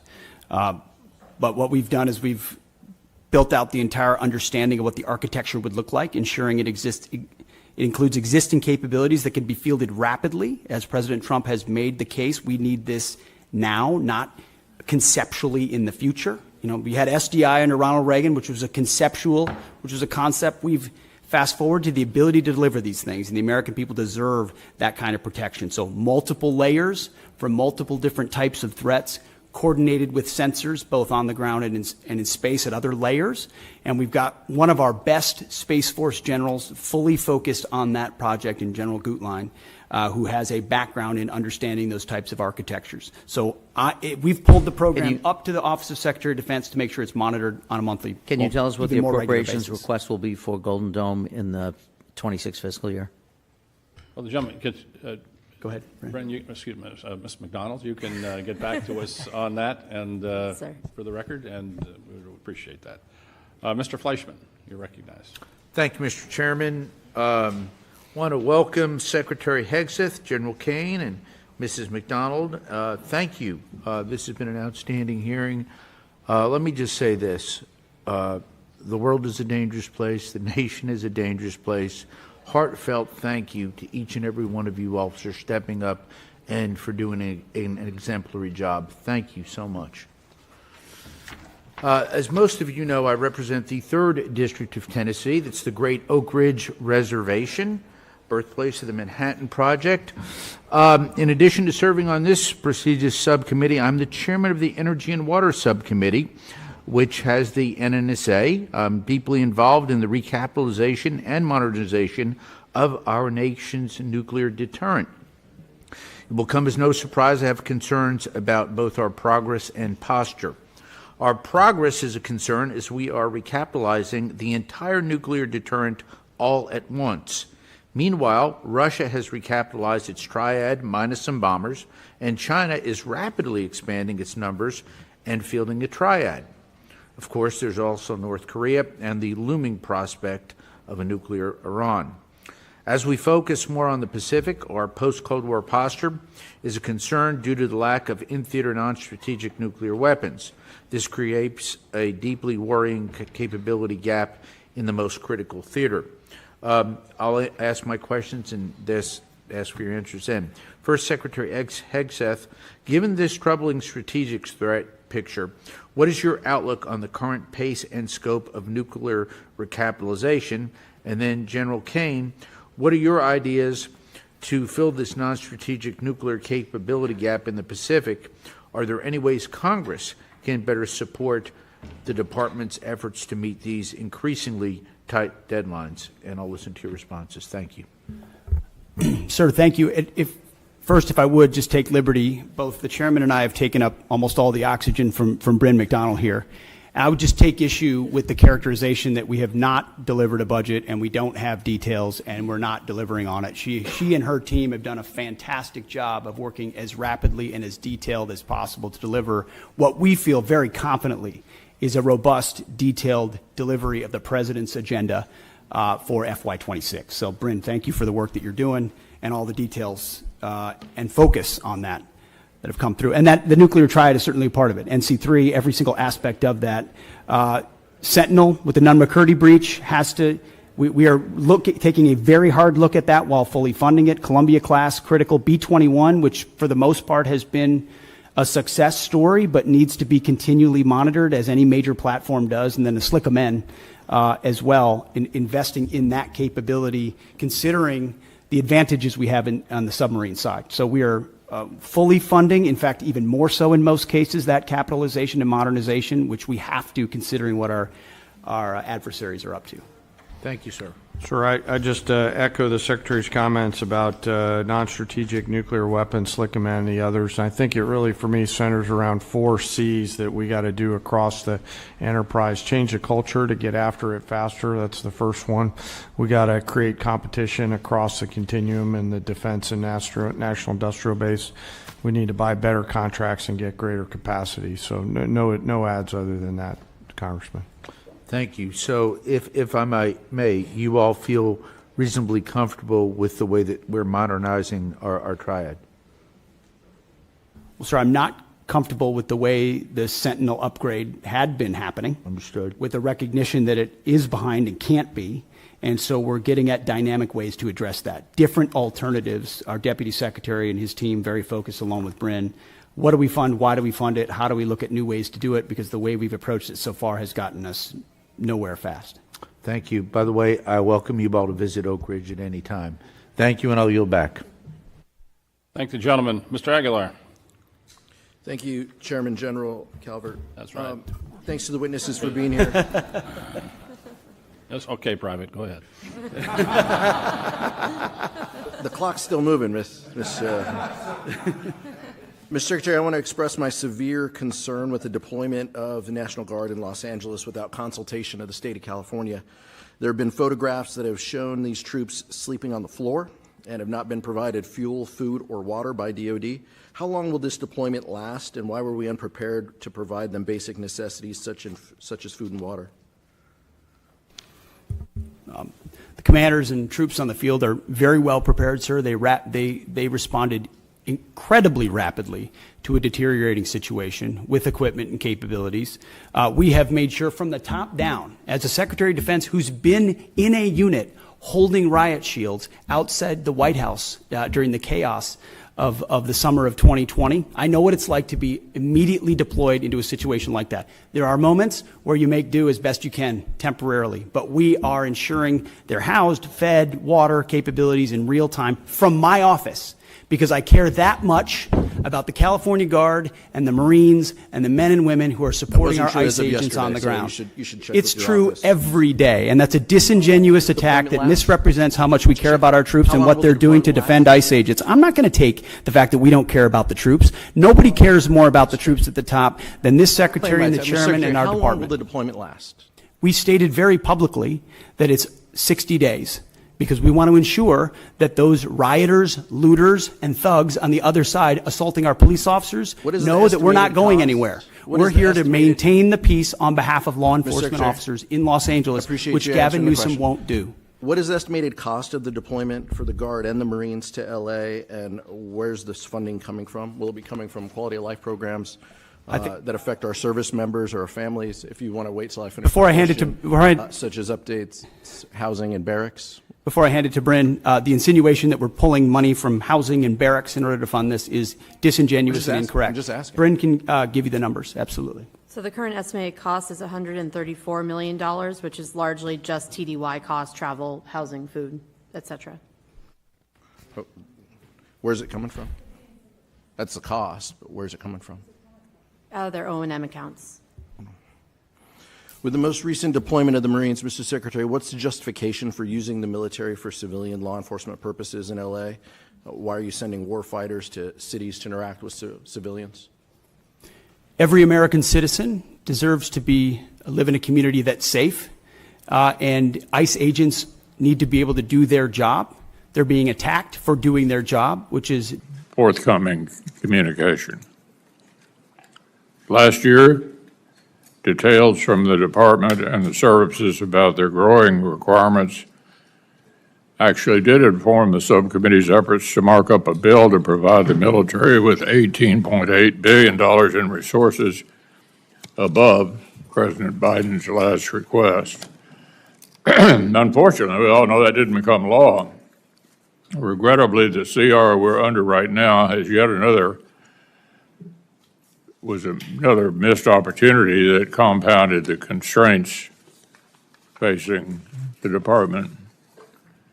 On this subcommittee, you'll find plenty of support for the department's efforts, for example, to improve air and missile defense systems, grow the pipeline for unmanned technologies, modernize our nuclear triad, and expand shipbuilding capacity.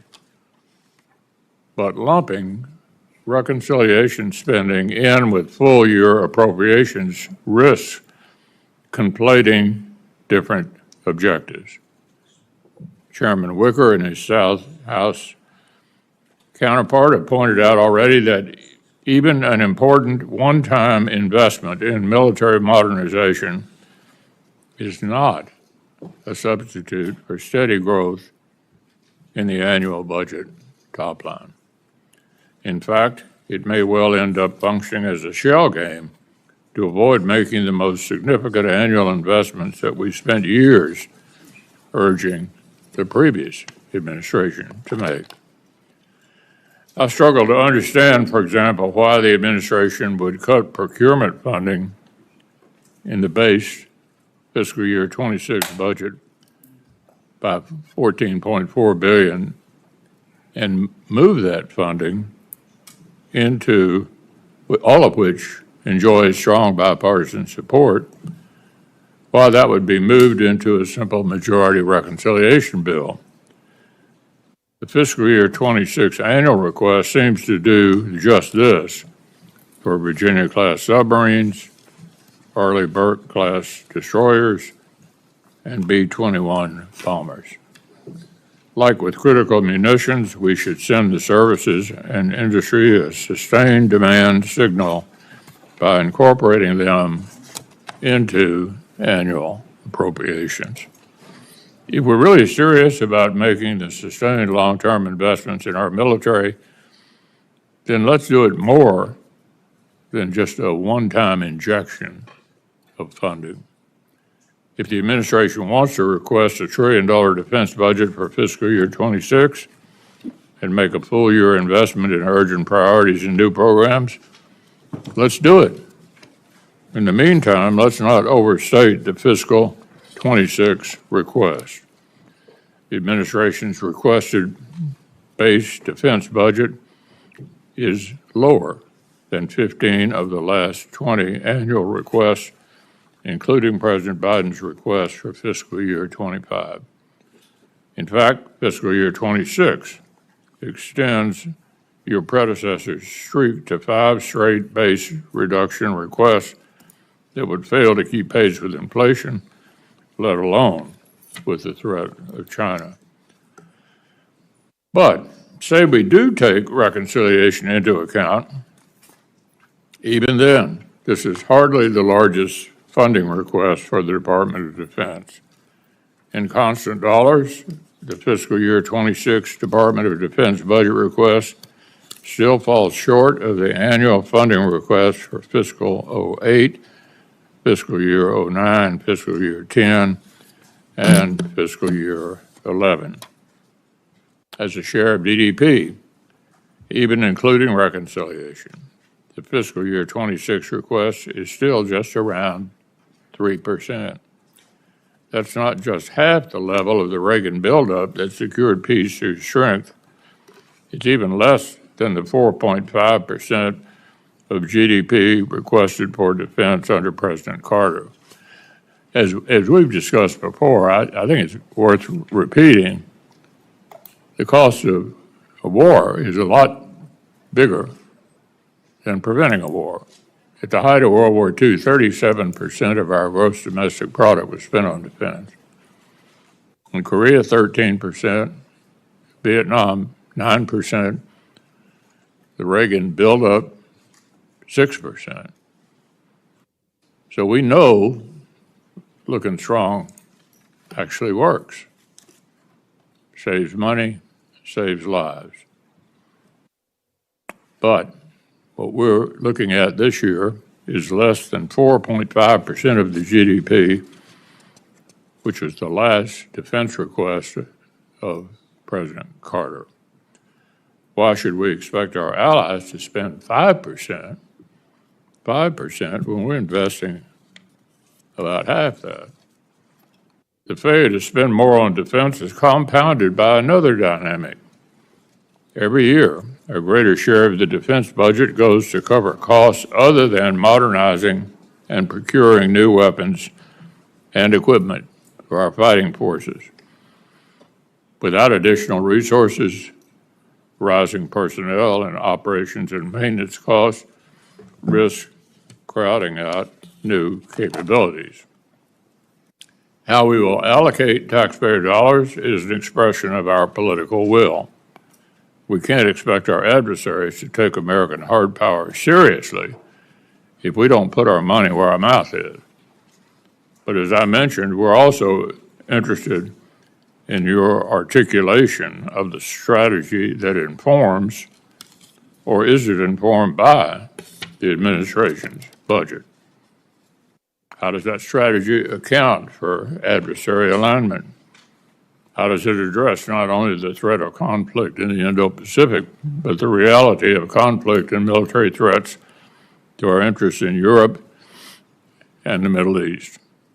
Most of us on this panel believe that Russia's war in Ukraine, its alignment with the aims of other U.S. adversaries, and its eventual outcome are profoundly important to America's interests and offer more than just a glimpse into the future of warfare. I'd like to hear your views on this conflict. Who is the aggressor? What are the stakes for America in the West? What is the return on investment of our assistance to Ukraine? I don't see funding for Ukraine's security assistance initiative in your budget request. Is it the administration's view that terminating security assistance to Ukraine will make lasting peace more or less likely? What lessons is the U.S. military learning from the conflict? How will the Department of or industry continue to learn if we cut off our partnership with the world's leading battlefield innovators? Why would Asian partners trust us if we abandon partners in Europe? What lessons are China, Iran, and North Korea learning? And how much more will they benefit if Russia prevails? I'd like to hear your views on the impact of war in Europe on other theaters. The Asian and Pacific allies you just met with recently are under no delusions about how unchecked Russian aggression influences the calculus of President Xi. They understand that strategic alignment among adversaries is actually global. They're all communicating with each other. America must recognize in turn that the risk of simultaneous conflict on multiple fronts is real and growing. Your Undersecretary for Policy acknowledged this reality in his confirmation hearing this spring. But the capabilities America needs to prevail in such a conflict do not seem to be reflected in the requests we've received from OMB. So there's a lot we need to cover today. We'll invite you to make opening statements in just a moment, but with that, I'd like to turn to Senator Coons. Thank you, Mr. Chairman. Thank you as well, Secretary Hegseth, Chairman Kane, Ms. McDonald, for joining us here today. We are confronting a world more dangerous today than at any time since the Cold War, and our nation needs and deserves a strong and coordinated response to deter the threats we face, to protect our freedoms, and keep our citizens safe. The last several administrations correctly prioritized China. The People's Republic of China is the pacing threat to our nation's security. More recently, as the chairman just said, and as I strongly agree, China, Russia, Iran, and North Korea are increasingly aligned in ways that are making each of them more threatening to our national security. This is happening right now in Ukraine. Russia's aggression is buttressed by Iranian drones, North Korean soldiers, and Chinese components, technology, and funding. Ukraine's, though, not just a preview of geopolitics, it's also the future of warfare. And the pervasive electronic warfare and drone swarms we see on the front lines are lessons from which we must learn.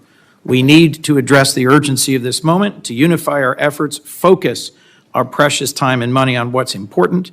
Chairman McConnell and I are ready to do that with anyone interested in engaging in good faith, which is why it pains me to point out the obvious at this budget hearing, that in the face of these threats, the Department of Defense is more internally divided and beset by challenges of its own making than at any point in my memory. Let's start with the budget. Our Department of Defense and our troops are currently operating under a full-year continuing resolution for the very first time. The continuing resolution provides tens of billions of dollars less in purchasing power than under the previous administration. This does not deliver on peace through strength. No one on this subcommittee wanted this outcome. Mr. Secretary, we appealed to your office to timely and publicly oppose a CR as all previous secretaries had done. But you were silent. You never responded. That CR's cuts are forcing DOD to halt training and shrink exercises, and it fundamentally undermines readiness. DOD has made the CR worse by paying for DHS border activities with DOD funds meant for military quality of life. Money to repair buildings, to relocate military families, to keep the Navy's fleet operationally ready. Shrinking budgets will not speed up our acquisition system, complete kill chains, or deepen our magazines. We are falling behind, thanks to some poor choices. It should go without saying that the People's Republic of China does not operate under a continuing resolution. The fiscal year 2026 request is no better. If you go to DOD's fiscal year 2026 page right now, this is what you'll see. This is what is currently publicly available. And the budget request was not much better. We were given this on Monday. More than a month after OMB's press release, we are still waiting for real budget details. This is officially the latest budget submission of the modern era. For anyone not versed in how this should go, at this stage, we would have received at least this, if not reams more. This committee, to do its job, wants to work with you on the details of exactly which programs and exactly which deployments and exactly which end strength you are requesting, so that in a timely way, we can complete our work and avoid another disastrous continuing resolution. But the department has been AWOL in the 26 debate as it was in the 25 debate. Bills are already being written, and the department's inability to explain its budget is slowly making it less relevant to what it receives in fiscal year 26 in our appropriations process. What's clear is the base request is exactly the same funding level as the FY25 CR that's created problems. Mr. Secretary, you're requesting an increase instead through budget reconciliation, a partisan gamble that I believe shows poor judgment about how to handle our nation's security. DOD's ability to take care of our warfighters should not be contingent on whether Congress can pass a bill that also explodes the national debt, gives billionaires tax cuts, cuts access to health care, in short, is controversial and uncertain. I think it sends a bad message to the U.S. defense industry about the uncertainty of appropriations for key systems at precisely the time we want certainty and we want more from them. Who wins in all this? Not the American people, our adversaries.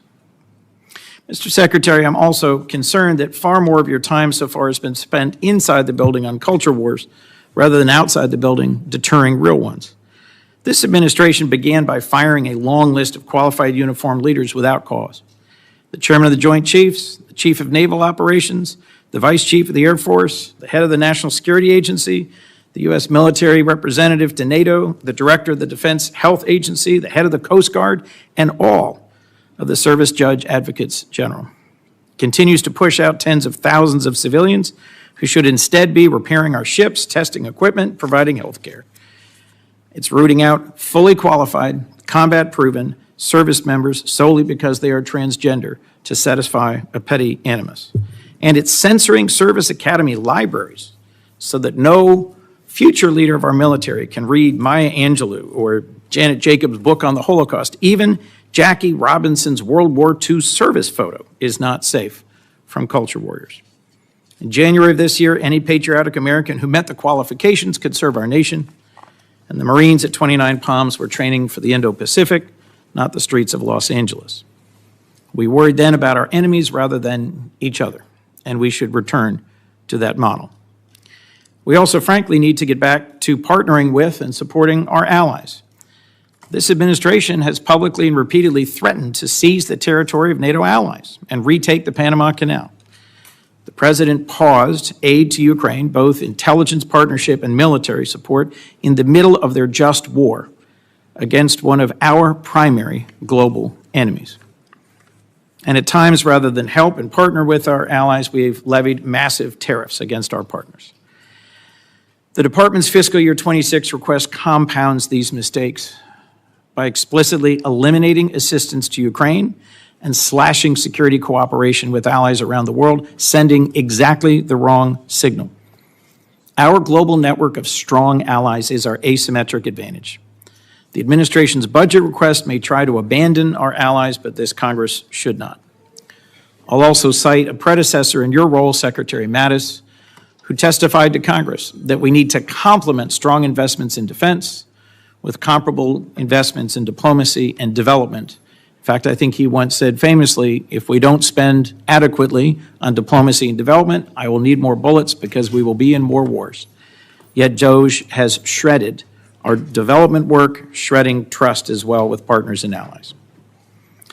Last, I'm troubled by the chaos and poor judgment that have been on full display from the Pentagon front office. Mr. Secretary, you should not have shared operational details of U.S. military strikes on signal with other executive branch officials or personal acquaintances.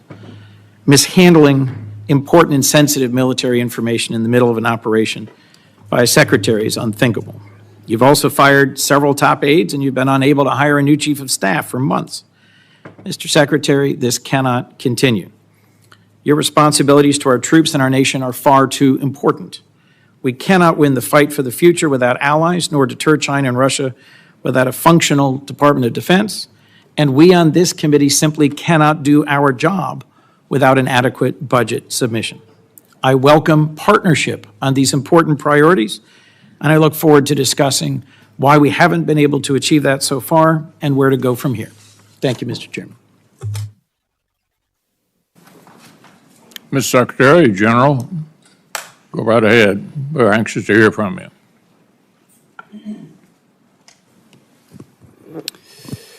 Well, Chairman McConnell, Ranking Member Coons, distinguished members of the committee, thank you for the opportunity to testify in full support of President Trump's proposed fiscal year 2026 budget for the Department of Defense.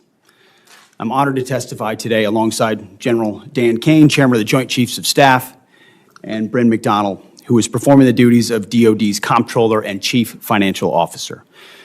We're also very proud to represent and serve our warriors and their families.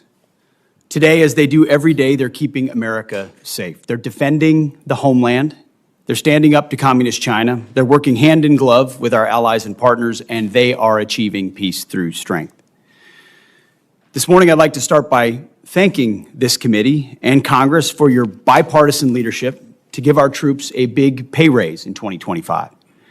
This included an additional 10.5% raise for our junior enlisted service members, E1 to E4. Thank you also for improving other initiatives that will improve quality of life for our warriors and their families. With a focus on our troops and their loved ones, I've directed additional actions that will further improve their quality of life. These include making historic investments to improve living conditions in barracks and base housing, reforming the PCS process to reduce the cost and stress of these moves, and improving the quality of care provided to our defense healthcare system. The best part of our job, of my job, is meeting and interacting with the troops and their families. I hear their concerns. I know how it feels to face these challenges. I've been there recently. Each of these initiatives responds to feedback I or we have received directly from the force. We will keep listening and keep looking for ways to improve their quality of life. Under President Trump's leadership, this budget puts America first and gives our warriors what they need. The $961.6 billion budget request, which is over $1 trillion for national security total, will end 4 years of chronic underinvestment in our military by the Biden administration. Now, as is custom with first-year administration budget releases, additional time was necessary to implement presidential initiatives. So in the last 4 months, we have moved very quickly to reverse course after 4 years of weakness and mismanagement. We found nearly $30 billion in savings across the department. We killed wasteful programs, targeted bureaucratic excess, and redirected funding from Biden-era priorities to President Trump's priorities. Working with the Department of Homeland Security, we increased border security, to say the least. We reduced China's malign influence in our hemisphere. We defended freedom of navigation in the Red Sea. However, Because of so much deferred maintenance, we still have a lot of work in front of us to achieve peace through strength. So to carry out the President's mission, we've set 3 priorities for the department: restore the warrior ethos, rebuild our military, and reestablish deterrence. First, we're restoring the warrior ethos. President Trump charged me to focus relentlessly on warfighting, lethality, meritocracy, standards, and readiness, and that's exactly what we're doing. We're refocusing on what's important: our warriors. We're sweeping away distractions and bloated bureaucracy. We set standards that are high, equal, and unwavering. DEI is dead. We replaced it with a colorblind, gender-neutral, merit-based approach. And our force is responding incredibly positively to these changes. Because of President Trump, recruiting and retention is higher than it's been in decades. This budget provides a historic level of funding for military readiness, putting our warfighters and their needs first. And young Americans are responding and signing up in droves. Second, we are rebuilding our military. 25 years ago, our military was unchallenged, yet we squandered that advantage as China carried out an unprecedented military buildup. President Trump is correcting those mistakes. We're reviving our defense industrial base, reforming our acquisitions process, and rapidly fielding emerging technologies and new weapons so that our warfighters can meet the challenges of an evolving threat field. This budget invests $25 billion in Golden Dome for America, a down payment on President Trump's priority to defend our homeland. It also commits more than $62 billion in total to modernize and sustain our nuclear forces as we face rising nuclear dangers. The budget allocates $3.5 billion for the F-47, the world's first 6th-generation air superiority fighter. The budget will also revitalize our shipbuilding industrial base with $6 billion in funding in FY26 and $47 billion total in shipbuilding. The budget also significantly increases funds to buy next-generation technology, including autonomous systems, long-range drones, long-range fires, and hypersonics. We will put these capabilities in the hands of our warfighters. These steps will keep us the strongest and most lethal force in the world. Third, we're reestablishing deterrence. When an opponent sees our well-equipped and tough-as-nails warriors, they will decide that today is not the day to test American resolve. Credible deterrence starts at home. It starts with securing our borders. We will achieve 100% operational control of our border, and so far border crossings are down 99.9% from the open border policies of the previous administration. The Indo-Pacific is our priority theater, and China is our pacing threat. That's why I've traveled to the Indo-Pacific twice already to visit our forces and meet with our allies and partners. As we shift our focus toward the Indo-Pacific, President Trump looks to our allies and partners to be force multipliers alongside the United States. We are making progress in that endeavor on multiple theaters. We applaud those allies and partners who are stepping up, but also need more done more quickly, to include with our partners in Europe. As the President has rightly pointed out, it is only fair that our allies and partners do their part. We can't want their security more than they do. The Defense Department is executing a common-sense agenda to achieve peace through strength. The threats we face are serious. Our investments to counter them must also be. That's what this budget does. It matches capabilities to threats. We long for peace, so we must prepare for war. We are overcoming decades of neglect and decline. We must fortify our position as the world's most lethal fighting force, and that means acting fast. This committee is a critical partner in everything we do. Your leadership and oversight is essential. We look forward to accomplishing these goals to achieve peace through strength, support our warriors, protect our citizens, and do right by our taxpayers together. May God grant us the wisdom to see what is right and the courage to do it. Thank you. Chair McConnell, Ranking Member Coons, Chair Collins, other ranking members of the committee, senators, thank you for having me today. I'm honored to join Secretary Hegseth and Ms. Bryn McDonald to appear before you today to testify on the President's fiscal year 2026 budget.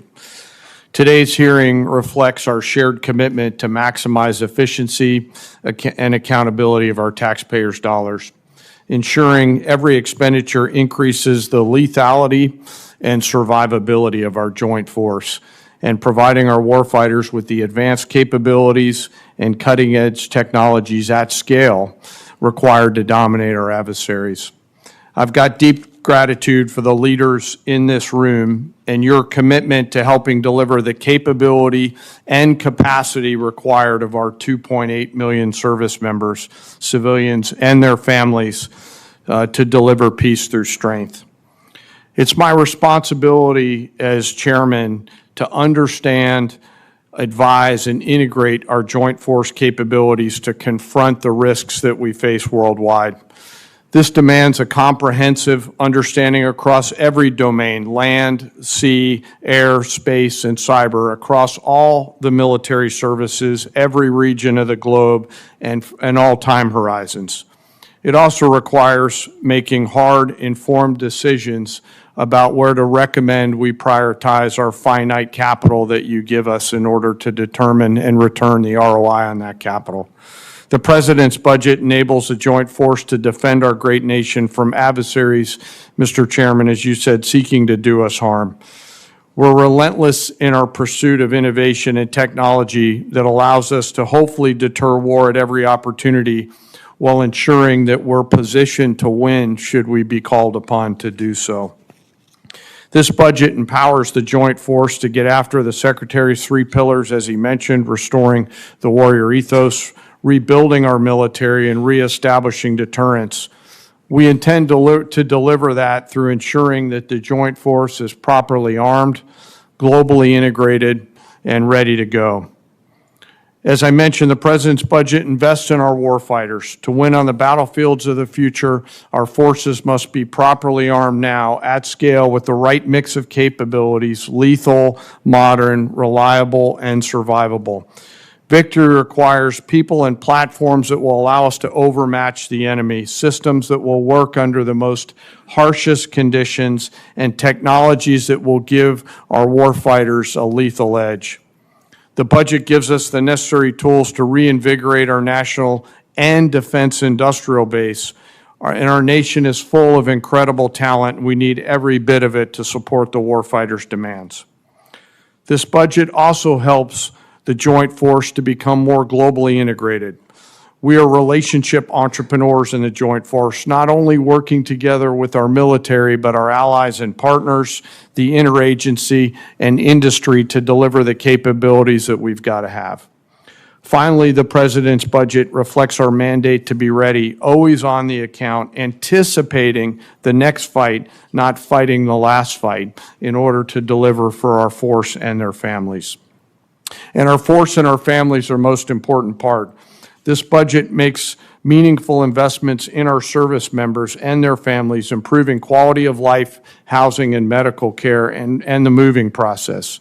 As long as our most precious asset, our people, are properly armed, integrated together, and ready to go, our citizens will be defended, our enemies deterred, and our nation safe. Speaking of keeping our nation safe, I want to highlight the gunnery sergeant behind me, the senior enlisted advisor to the chairman, who after 37 years of selfless service to the nation and as the nation's highest ranking enlisted service member, will retire from the service later this month. And he and his wife, who's also a Marine, have gone all in over and over again.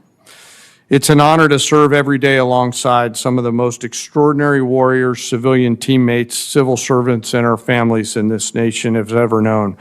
I assure this committee that the Joint Force remains committed and ready to go. With your continued support, we'll maintain the competitive edge that we need to have.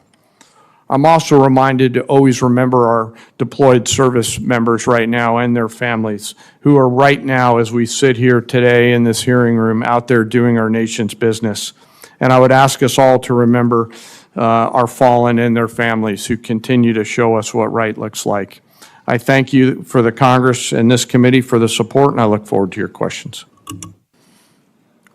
Thank you, General. Mr. Secretary, probably won't surprise you, but I'm going to start with Ukraine. And I'm going to ask you a series of questions, but I don't want you to linger on any one of them, but answer the series of questions in one answer.